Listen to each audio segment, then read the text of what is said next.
Hello, this is Clinton Power from the Mind Body Training Institute, and it's my great pleasure to be speaking today with Gestalt therapist Dan Bloom from New York City. Hello, Dan. How are you today? I'm good. How are you? I'm really well, and I'm very excited about our conversation. We're going to be digging in to the relational dance that happens between client and therapist.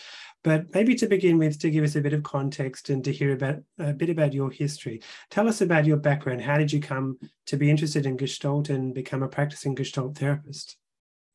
I sort of fell into Gestalt therapy by accident. It was the 1970s, and I was doing some counseling at a gay and lesbian peer counseling organization in New York City. It was a time where there was a lot of human potential, a lot of counseling, and a lot of people trying to take care of one another. And it was a time of gay and lesbian rights in New York City.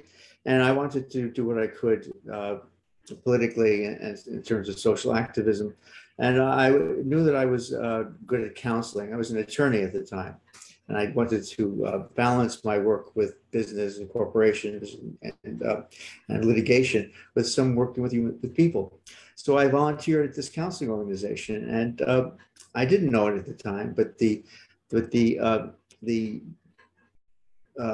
counseling base, the structure was based upon Gestalt therapy. So we did our training, we did our work with one another, and we did our work with our clients who came in the door with a kind of frame of Gestalt therapy. And I didn't know it.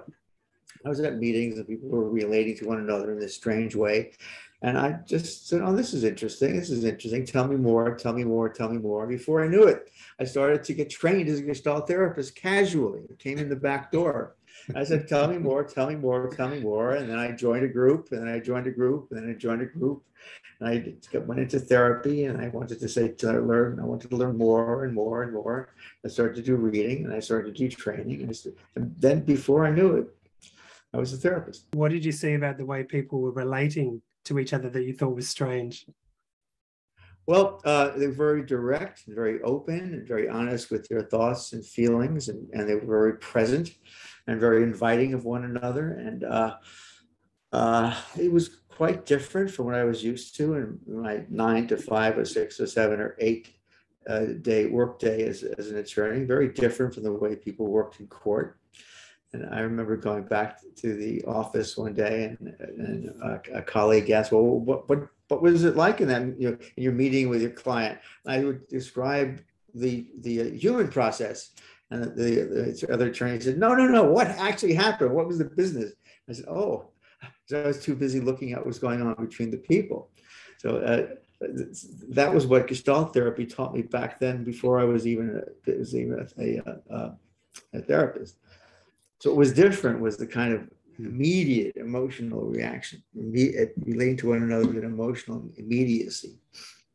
And how long was it before, I'm imagining at some point you ended your law practice and became a Yeah, full-time therapist?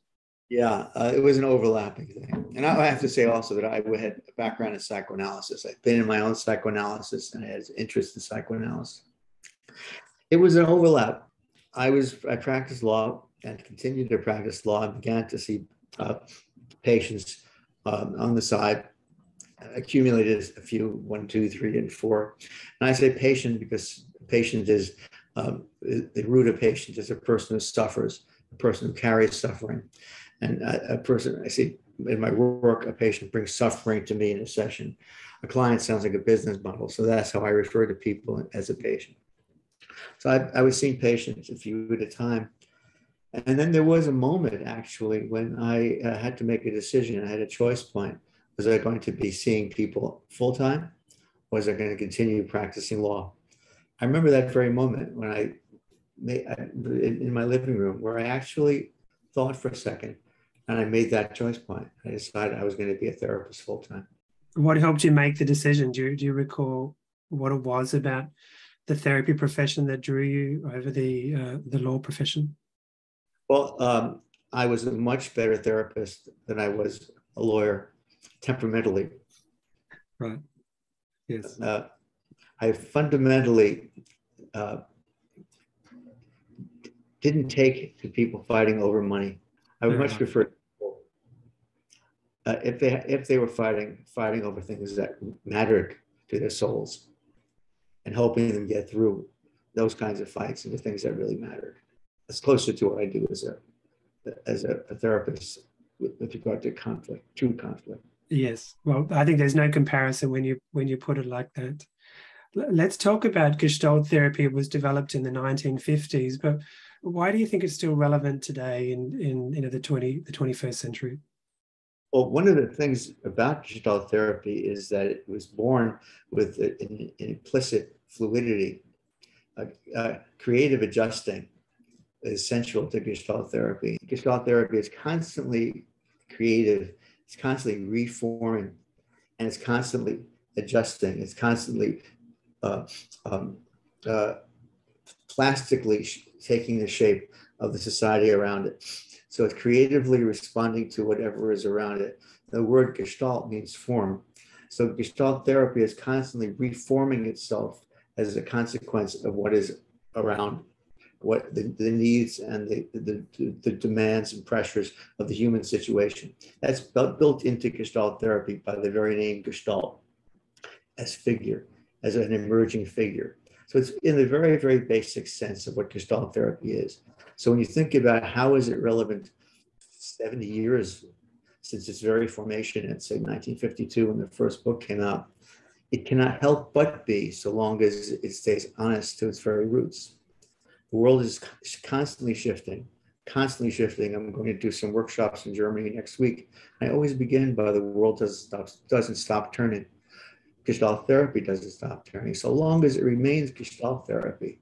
And by that, I don't mean that we don't have any basic simple principles, that we're always responding to what the needs of the world is within our own basic concept, within our own basic needs, and what we can present to things, present to people and respond to people.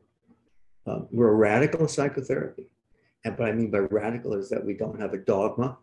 We're always, rather than imposing, we're learning, we're changing. We don't have something that we're a principle that we're demanding, a way of being. We're always exploring ways of being. We're always uncovering, exploring, not imposing. That's it. One of the essences of Gestalt therapy from the very beginning. We don't have to demand what psychopathology is. We don't have a model of how people ought to be.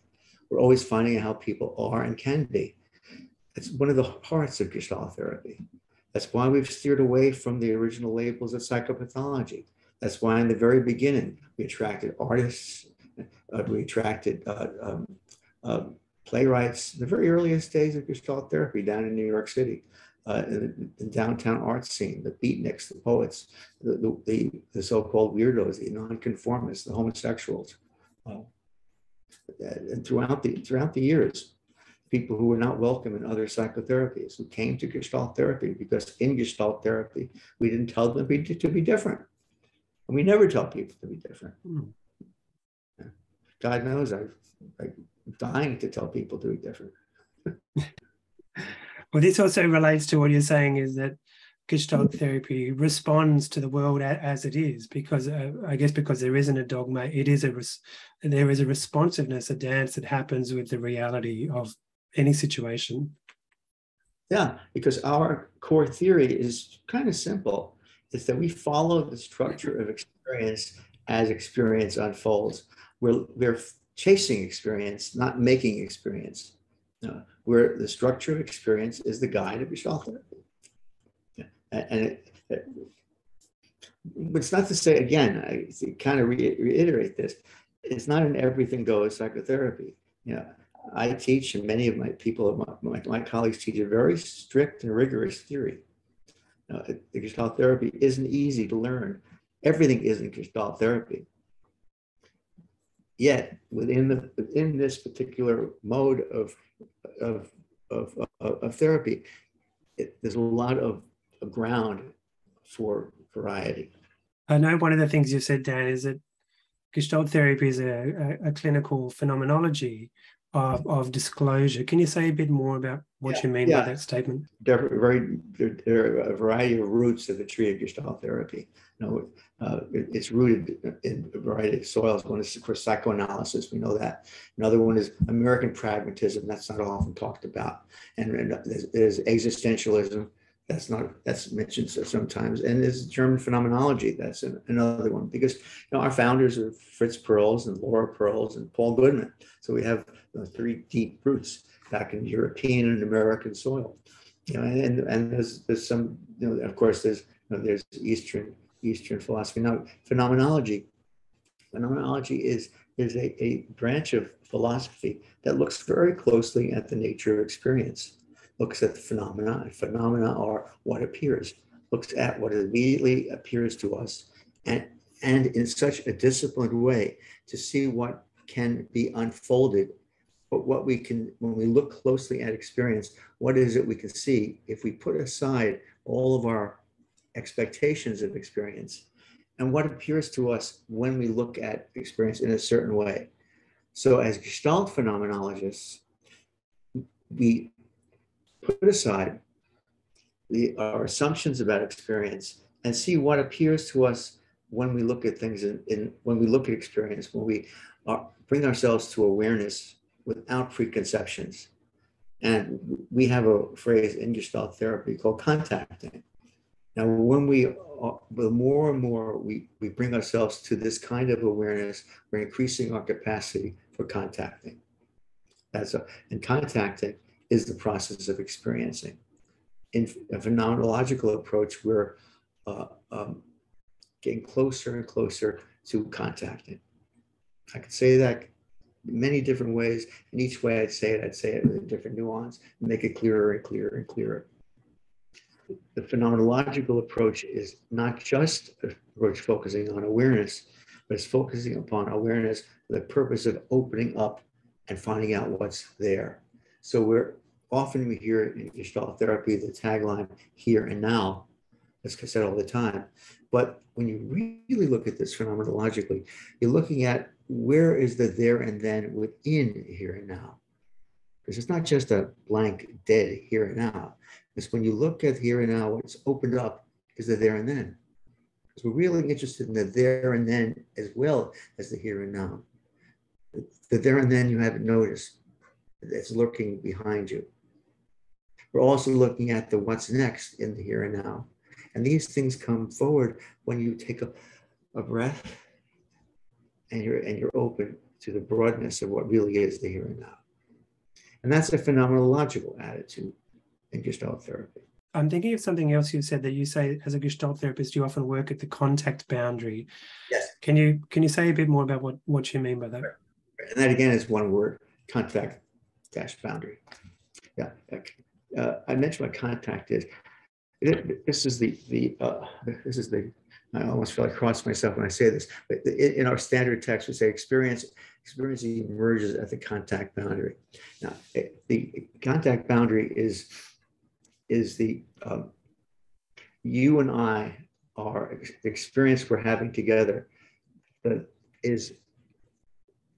experience is happening. Experience happens in a location called the contact boundary. It's emerging. Our back and forth is a function, is an experience, is an activity. Okay, see, I'm going back and forth like this. This activity is of the contact boundary. The you and the me are fluidly going back and forth on what we call a contact boundary. In our understanding, experience is a function. Again, that's another important word, big thing to describe. Let's just forget about it. Let's take the ordinary use of the word. Comes from the interaction of us as an organism and the world around us. When we as an organism and the environment meet, experience happens. That's the meeting of the organism and the environment, creating experience. And this is something that happens ongoingly, moment by moment by moment. And this is the way in which the contact boundary, the meeting of these two whatever you want to call them, organism, environment, will ongoingly produce uh, um, experience. Now, I hesitate on each of these words for a reason, because if the words I'm using are kind of fail when I'm describing an experience that's purely phenomenological, because the words I'm using are mechanical. What I'm explaining is trying to explain is an experience that doesn't adjust or can be expressed in mechanical language. So much of what you're saying kind of feels radical compared to other therapies and where other therapies have come from. Particularly as you're talking about dogma and diagnosis and imposing, certain approaches on the client. And I think this is what appealed to me about Gestalt therapy, many, many years ago, was there was this sense that you could be yourself, you could show up however you are, however you wanted to be. And there was a fundamental acceptance of who I was in that moment. And that's what we worked with. Yeah. So that our work would be a function of a contact boundary. How you and I are together in this session is important, because whatever happens will happen in the session that will happen in the session, and by that I mean in the world we're creating together. That you and I are participating together. Our interaction, whether in silence or in the function of our movement together, in the gestures we make, in the music we make, in just the glances we'll make together in a session, will produce some experience that you're participating in and I'm participating in, that's unique to us together in that room. At that moment, as an accumulation of previous moments in this moment together, you're going to have a sense of it. I'm going to have a sense of it. And that sense will build. Now, what will be useful in terms of therapy will be what unfolds and is discovered by you in these encounters. It's your therapy, not mine. Right? So my job is to be there with you, as me, with you, to support this experience. And it's an experience that's our experience. When we'll say that the therapy emerges of this contact boundary. So how is it that the therapist is one step ahead? So in a sense that I will have a sense of being here with the person, and I'll have a sense of what's going on, and I'll have a sense maybe of what one breath ahead of the experience, and I might offer, John, I have the experience of a sort of sinking here. What's your experience? And that person might say, yeah, I move forward too when you say that. So I may have my experience of maybe welcoming the other person into another experience. So in a way, I'm both supporting the person and the person is following. So so I'm using my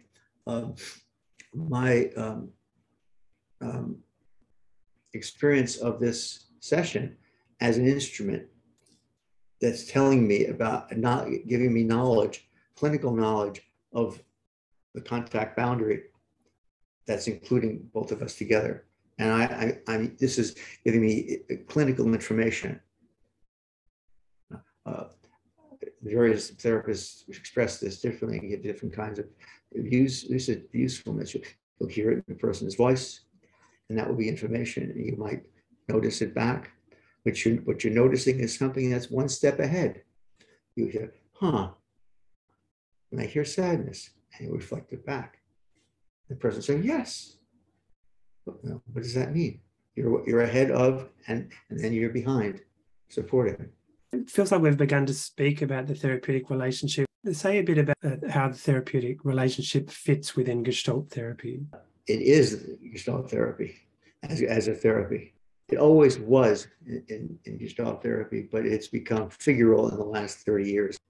In our theory, it cannot be otherwise, since on our theory, we have we're based on a holism where we talk about the organism, environment, field. We talk about the field theory, including the patient and the therapist. Even though in the earliest model, the focus was on the individual patient out there, and there would be empty chair work and all that other stuff that's characteristic of a particular model of Gestalt therapy that people may be familiar with, empty chair and dialogue work. If you see any of the old Fritz films, you'll see a lot of that, technique oriented. Later, what became more and more dominant was putting that in the context of the relationship to the therapist. So the relationship to the therapist, for many of us, has become central to the therapeutic work, which because it has been seen by many of us that to ignore that, or not to make that figural, put a footnote there, is to miss the elephant in the room. Everything else, that is the essential context. Now, the footnote was, this is not about, the relationship is not the therapy. The relationship supports the therapy. It's not about, what are you feeling about me? It's not about, we're not going to, your therapy isn't to have a better relationship with your therapist. This is a marriage counseling. There does seem to be, for some therapists, they seem a little nervous or hesitant to really move into that deep relational interaction with the client or the patient. Have you seen that, and what are your thoughts about that? Of course, because one of the things about being a therapist is you're always at risk. Being a therapist is potentially dangerous in that way. Yeah. Say more about that. Well, you're there as a person. Your feelings are on the line. Yes. And your personhood is your instrument. This is my equipment. How else was I able to make the transition from my office downtown Manhattan to my office on Zoom? There were some adjustments, but basically I have all my apparatus. Well, I do want to ask you about that, because we can't deny the massive change that's occurred in our field since the start of the pandemic. We all moved online, and now a few years later, many therapists have hybrid practices. Some people like myself have stayed completely online. What have you noticed about how working online impacts or even plays out in the relational dance between the patient and the therapist? It's been a transition, and it's been difficult. It's been I have my experience, I have my supervisees' experiences. I know that being attentive to the clinical phenomenology has helped me. Paying attention to Gestalt psychology, and also some of the phenomenologists has helped me, because if we work paying attention to this space as phenomenal space and working with the shape of this, particularly, and encouraging my patients to also play with this space, has been helpful. There are many techniques and styles of way in which we try to break this space and change this space into more of an office over time. The different ways we therapists have done it, these ways have been successful, but it has been difficult. There's eye fatigue that I haven't had before. There's screen fatigue. There are ways in which I've had to remind myself to protect myself, my posture, and relationally. So I'm even looking up a bit to reflect away from the screen, to reflect. I'm taking my eyes away from the bright light to go back to you, to think more. I'm thinking about a number of people. I had to suggest they stand up and walk around, because the difference is people would come into my office and I'd see them walk across the room, and I have a sense of their gait. I have a sense of their height. I ask people to move their screen around, and I move my screen around, the same thing. I remember I worked with one woman for a while, and I realized I didn't see her stand. And I sort of stand, and I said, how tall are you? And she was much taller than I thought. It's completely changed. And I worked with this guy, and he was also much taller. So things that would be just immediate. I've also noticed that patients can be very casual. On occasion, I've had to ask a patient to perhaps wait to have their cocktail until after our session ends. But at the same time, there does seem to be an incredible intimacy that it feels like a home visit. You know, you're sitting with them in their living room, and the pets and the children are all there. Yeah, yeah. I've noticed more cats than dogs. I've been asking around, more cats than dogs. Interesting. I've been able to use their objects in their home and notice that, have them notice and include that in the sessions. It's exactly like a home visit, because it is a home visit. Yes, and perhaps it's with us here to stay for a long time, so we all have to adjust to the field and the circumstances. And it's for gestalt therapists too, because we're used to working with bodies, and it has to be ways to do that more differently. One of the things we're talking about is just how, there's a risk, an inherent risk in showing up, in really revealing yourself in the relationship. And I think that's what we mean by personal, isn't it? It's not about sitting back and being the expert, but really showing up in perhaps even in a vulnerable way at times, and that can be scary. It can be scary, and it can be a mistake. This has been an important question in Gestalt therapy, especially. It's something that as I go back and think that should have, and also mentioned in terms of the history of Gestalt therapy, that Gestalt therapy is a companion with the other humanistic therapies at the very beginning, where there's a tendency in the 60s and the 70s for therapies to be just hanging out with one another, and the therapist would have formed relationships, have sex with patients, and many of them, and just be in what we would call completely inappropriate. There'd be no boundaries, what we call boundaries, which is not contact boundary. And that's sort of what we've inherited. And if we're being humanistic, if we're being non-hierarchical, so to speak, what happens here? How much of our personal life do we put out into the session? How the questions of dual relationships. This has been a challenge for Gestalt therapy in terms of what we've inherited from our history.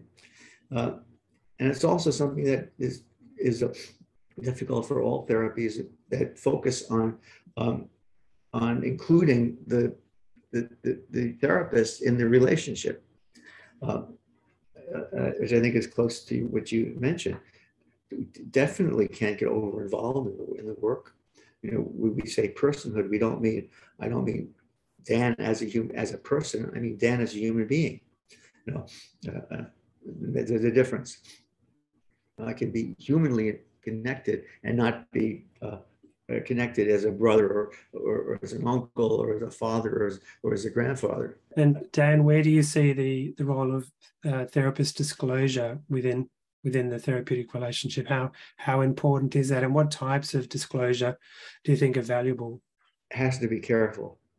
It has to be called for, and always in the interest of the therapy relationship, always in the interest of the other, never in the interest of the therapist, never obscuring and covering, which just goes back to the notion of our work is always to open and welcome and discover, never to close, never, ever, ever for the benefit of the therapist. And always, if there's any hesitation, don't.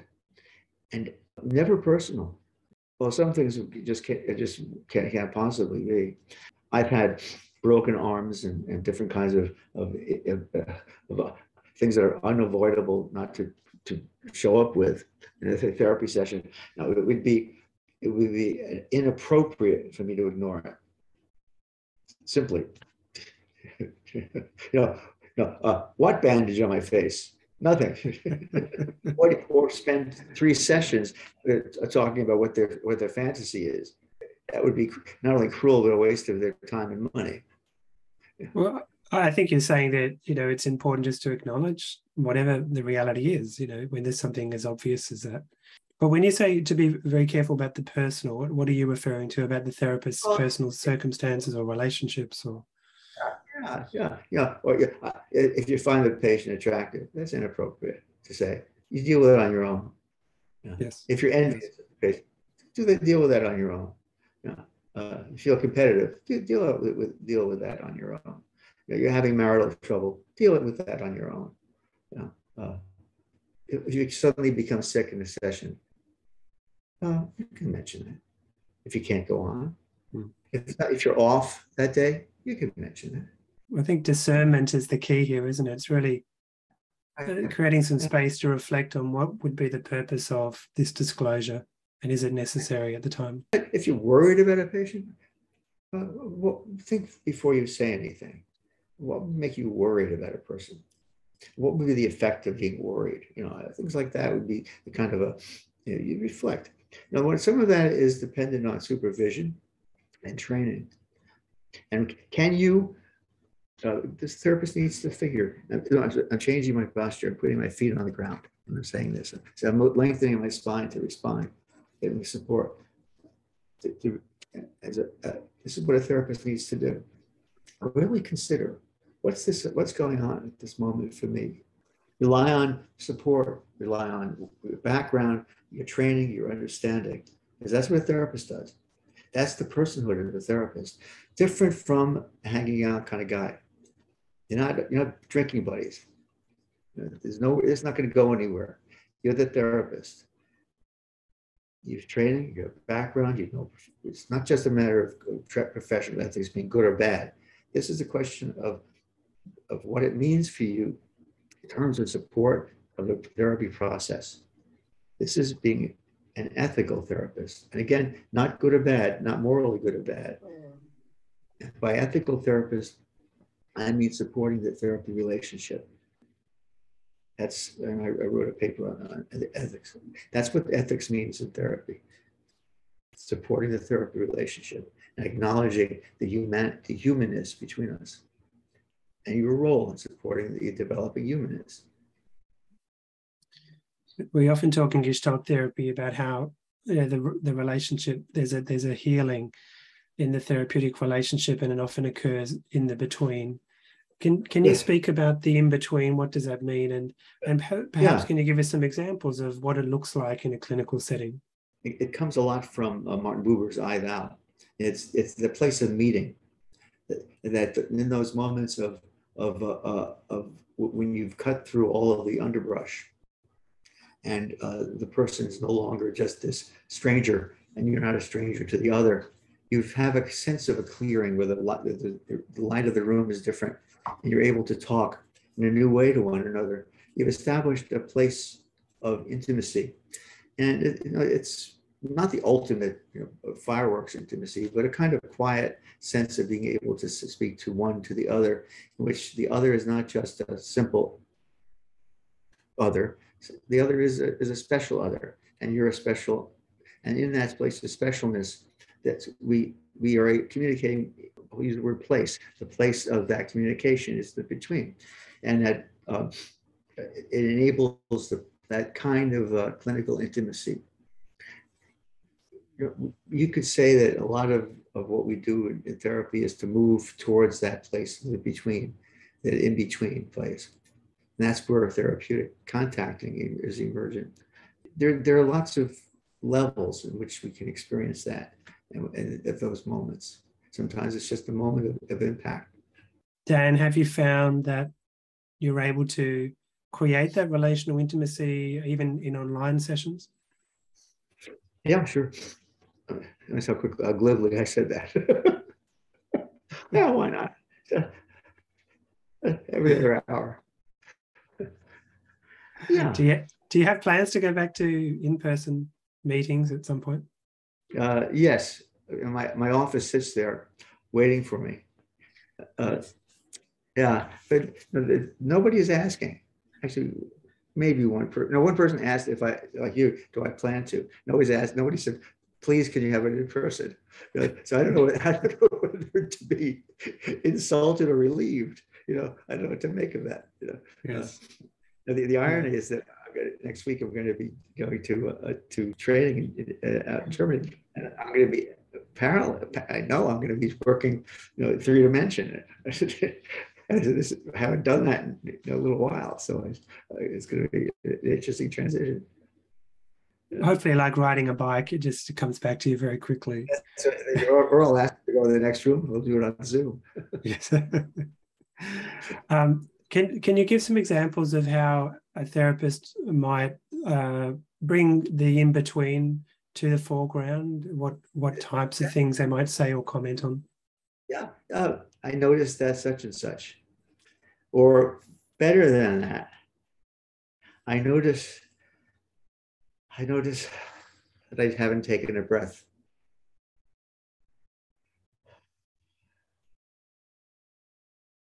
That, and then sometimes that happens.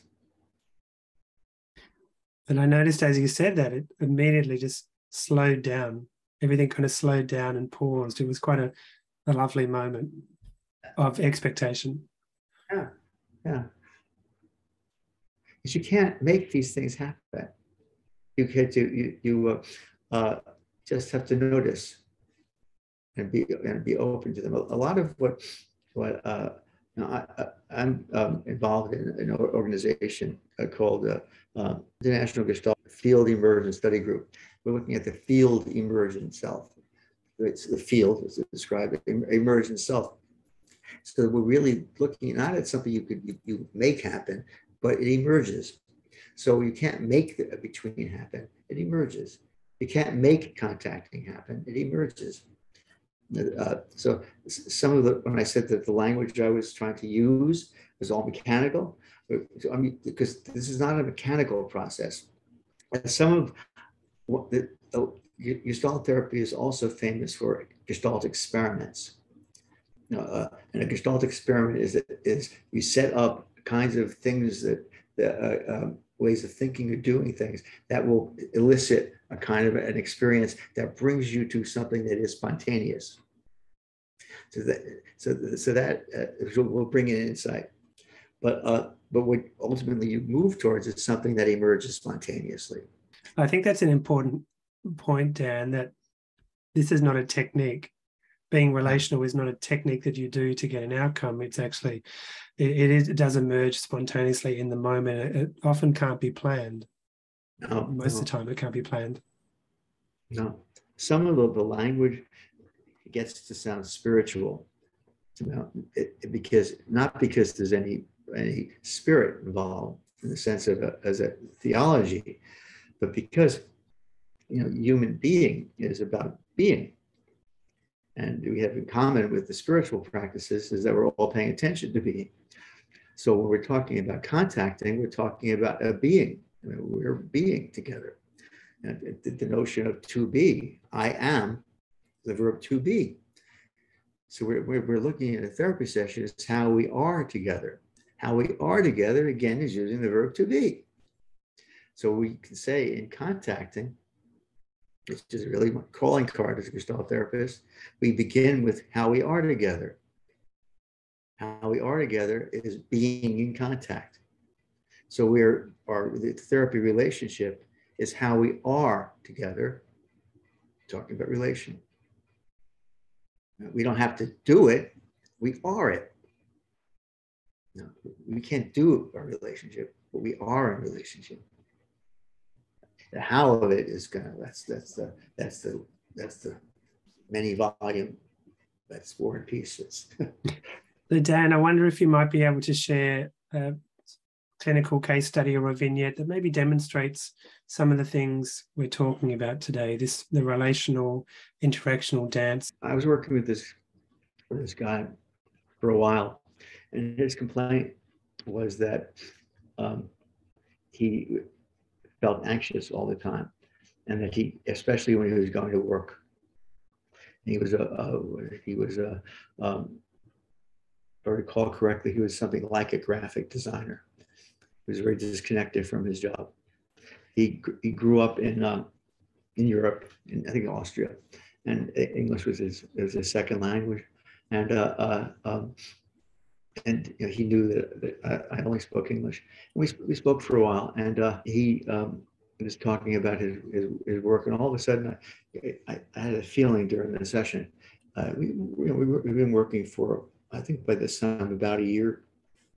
I had a feeling as he was speaking that something about the way he was saying something sounded, the tone in his voice had an echo into my ears. And this would be an example to me of something coming forward relationally. That I was hearing something in this. So I asked him, just, could you say this in German? And he said, but you don't speak German. And I don't speak German, but I have some background in knowing German. I said, well, did you try it anyway? And he said it in German, and he immediately burst into tears. And I was there, for that, and he said, you don't understand me. He said, nobody understands me.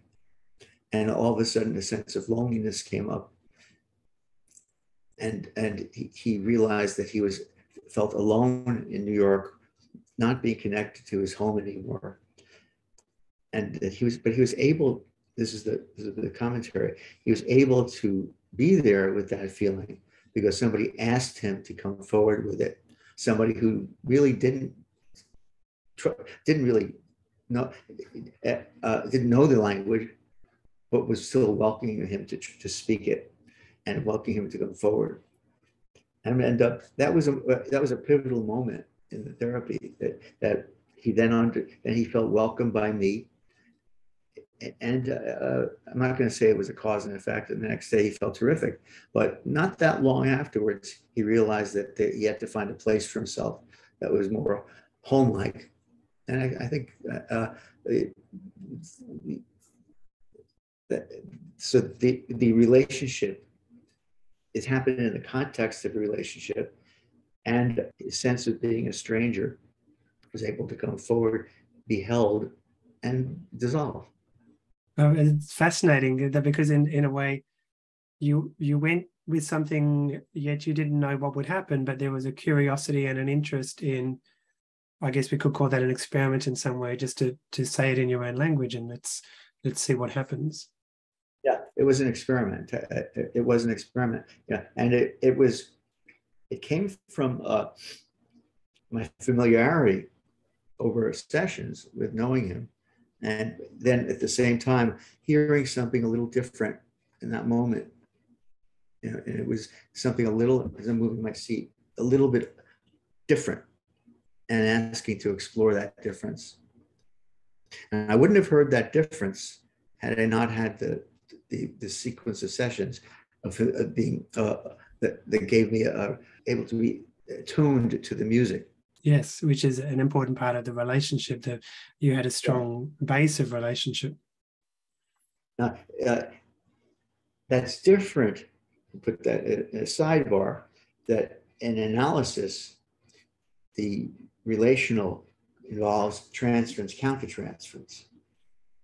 We work differently because we don't name it as that. How would you describe that process? In their process, at least the more classically oriented, they would talk about how the particular relationship to the therapist elicits specific childhood or specific emotional reactions to the therapist that are reflective of the conflict of the person. And that the therapist is also vulnerable to his or her own things coming to the therapy. Now, we don't pay attention to that as such. We don't name it as that, but it's always the possibility. But that's not the gold standard. And Dan, I wonder if you could give an example of a time where you felt in the therapeutic relationship you took a significant risk from your side, and it had a really interesting outcome.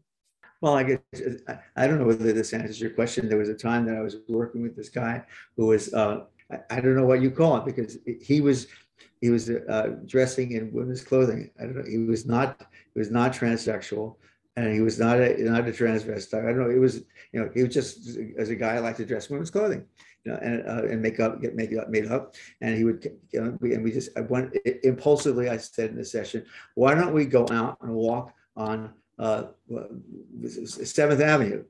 And he was all made up with makeup and everything. And I took his hand and we got up and walked on 7th Avenue. Now that was a risk. And what came from that? Risk. It was wonderful. It was liberating. It was a risk for him. It was a risk for me. We're walking down the street with that whatever that was before the trans rights. So I see him every once in a while. We laugh about that. So in the moment before you made that suggestion, what occurred to you? What was the precursor to you suggesting that and taking that risk? Some degree it was impulsive. I knew that some of what was going on was that he was increasingly emboldened. I felt that along with him, and I felt I was experiencing that he was coming along.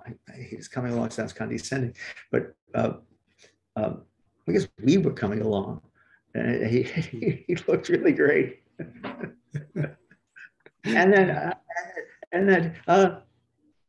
there was not like he was I didn't have any sense of fragility here.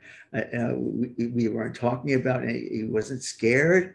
It was I felt very much like let's do it. That's a wonderful case study. Thank you for sharing that, Dan. Would I have a question? If I were not in Greenwich Village, would I have done that? Yes, context is important.